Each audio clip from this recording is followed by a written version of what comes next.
Hello, what's up mga ka-hunter? Magandang araw sa inyong lahat. Muli, The True Treasures ay nagbabalik.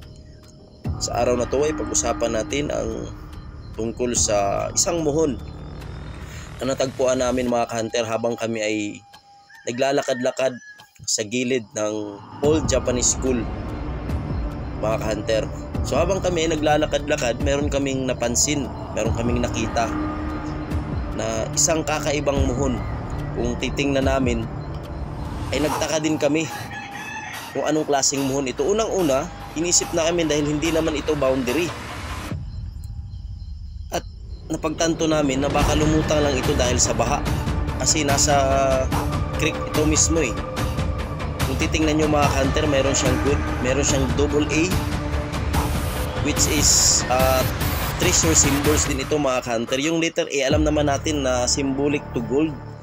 Kapag sinabi naman nating double A, ito ay nagpapahiwatig ng positive treasures. Oh yes, it is a treasures mga ka-hunter. So meron siyang number 5 or meron din siyang letter C. Yan oh. At meron din siyang parang anong tawag na symbol ito. Meron din siyang mga small dot. Yan oh, kung titingnan ninyo.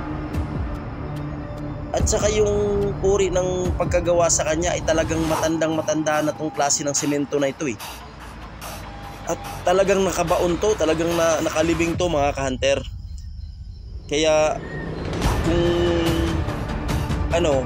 ay balak namin tong i-detect at operasyonan. So dati tong Old Japanese School, kaya medyo maganda tong nakita namin. May nakatagpo na ba kayo ng ganito mga ka-hunter?